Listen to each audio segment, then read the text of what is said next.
নবীজি জানিয়েছেন কোন স্ত্রী যদি চায় যে তার স্বামী বেশি দিন বেশি থাক, তার স্বামীর আয় উন্নতিতে, তার ইনকামে বরকত হোক, সে যেন তার স্বামীকে দিয়ে বারবার এ কাজ করায়। স্বামী অন্তত নিকট আত্মীয় যারা আছে এদের খোঁজ খবর হক আদায় করেন।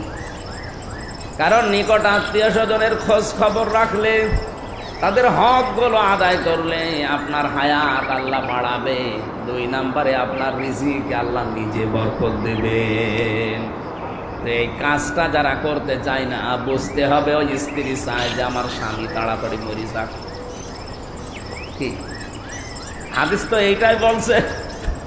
হযরতে খাদিজাতুল কুবরা রাদিয়াল্লাহু তাআলা আনহা, ওই সময় তিনি মুসলমান হননি, ইমানের দাওয়াত পাননি, কিন্তু কথা বলতে গেলে আল্লাহর নাম বলতেন 3 বার 5 বার 7 বার করে।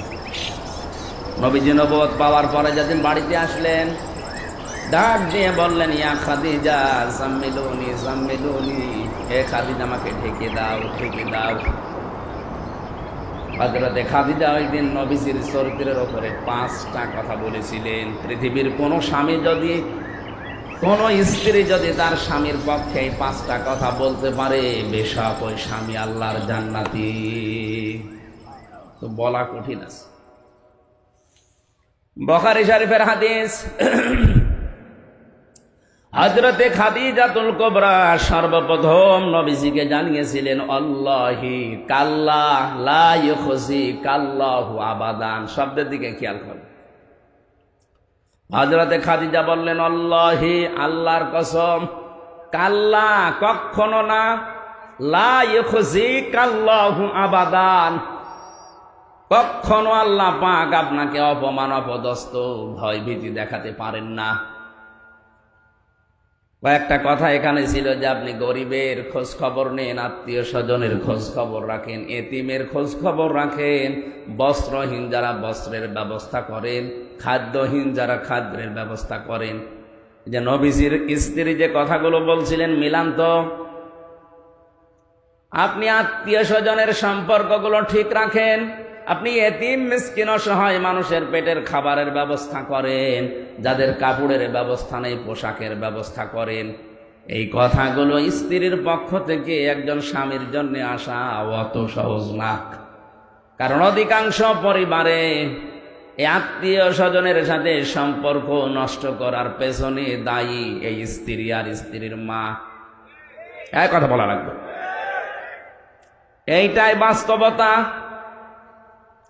আমি আমার বোনের সাথে, আমার ভাইয়ের সাথে, আমার চাচাতো ভাইয়ের সাথে, আমার চাচার সাথে, আমার ফুফুর সাথে শরীয়তের যে সম্পর্ক আছে, যে হক আছে, আদায়গুলো করতে পারি না। 100% জন্য দায়ী আমার বউ, আমার শাশুড়ি। তাহলে আমারটা বলছে না আপনারা ছেড়ে দিয়েন না। এরকম হাজারো পরিবার দেশে আছে না নেই?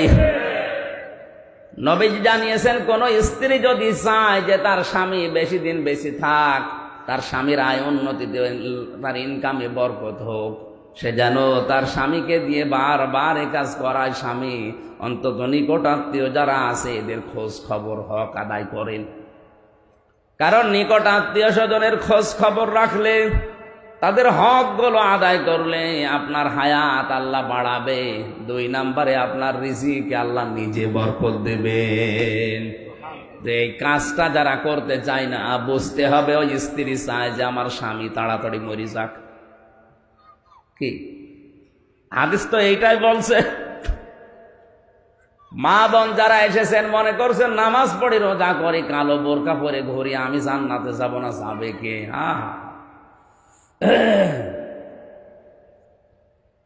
দুইজন মানুষকে এই পৃথিবীতে বড় বড় 2টা পুরস্কারের ঘোষণা আমরা জানি। হযরতে খাদিজাতুল কুবরাকে আল্লাহ সালাম দিয়েছেন জীবিত অবস্থায়, আর হযরতে আসিয়াকে আল্লাহ জিন্দা অবস্থায় জান্নাতে ঘর দেখিয়েছেন। এই 2জন মহিলার পুরা জীবন আমি পড়ে পেয়েছি, 2জনেই আল্লাহর পুরস্কার পেয়েছেন। একজন সালাম আর একজন ঘর, 2টা পুরস্কার পেয়েছেন স্বামী ভক্তি করার কারণে। হযরতে খাদিজাতুল কুবরা রাদিয়াল্লাহু তাআলা আনহা তখনও পর্যন্ত ইমানের দাওয়াত পাননি। নবীজি কেবল নবুয়ত পেয়ে বাড়িতে এসেছেন, এখনো বলেননি যে খাদিজা লা ইলাহা ইল্লাল্লাহ বলো, বলেননি। তিনি বলেছিলেন শুধু আমারে ঢেকে দাও, আমি ভয় পেয়েছি। খাদিজার প্রথম বাক্যের ভেতরে আল্লাহর নাম ছিল কয়বার? 3 বার। আল্লাহি কাল্লা লা ইখজিকাল্লাহু আবাদান, কখনোই নয়, আল্লাহর কসম আপনাকে আল্লাহ অপমান অপদস্থ করতে পারে না। অথচ খাদিজা তখনও মুসলমান হননি। আল্লাহ একজন আছে, যদি বিশ্বাসী না করবে, এতবার আল্লাহর নাম আসছে কোন কায়দায়? আপনি মনে করছেন আমি কালেমা পড়ে বসে আছি, আমার ইমান আছে না। 3টা শর্ত যদি না মানতে পারে তার ইমানের দাম নেই। আর ইমান যে কখন ভেঙে গেছে আপনি টেরও তো পাননি। কয়টা কারণে ওযু ভেঙে যায়, নামাজ ভেঙে যায়? কয়টা কারণে? হ্যাঁ, আমল ভেঙে যায়, নষ্ট হয়ে যায় কয় কারণে? 2 কারণে। কয় কারণে? ইমান ভেঙে যায় 10 কারণে। তার আমি গুরুত্বপূর্ণ পয়েন্টটা বলছি, কারণ এই শব্দের সাথে রিলেটেড। 4 নাম্বার কারণ হচ্ছে, পৃথিবীতে যারা বিশ্ব নবীকে নেতা মানে না, অন্য কাউকে নেতা মানে, তার ইমান ভেঙে যায়। দলিল সূরা ইয়াসিন। ইয়া মানে হে, সিন মানে সাজ্জেদ। তাফসিরে কাবীর মুফাসসির লিখেছেন সিন শব্দের অর্থ 5টা। সিন মানে সাজ্জিদুল আলামিন, সিন মানে সাজ্জিদুল বাশার, সিন মানে সাজ্জিদুল কাওনাইন, সিন মানে সাজ্জিদুল আম্বিয়া, সিন মানে সাজ্জিদুল মুরসালিন। এর 2য় নম্বরে কি ছিল? সাজ্জিদুল বাশার। সাজ্জিদুল বাশার মানে মানুষ। বলেন বলেন, মানুষ হিসাবে কেউ যদি দাবি করে আর রাসূলুল্লাহকে নেতা না মানে, ও মানুষ নেই। এই আয়াত অনুযায়ী অন্য কিছু। আমি কি আরো একটু নিচে নামবো? হ্যাঁ, নামবো কোথায়? এরপরও যদি না বোঝার ভান করে থাকেন, আমার কিছু করার নেই। আপনার ইমান আছে না গেছে আপনি বা টের পান।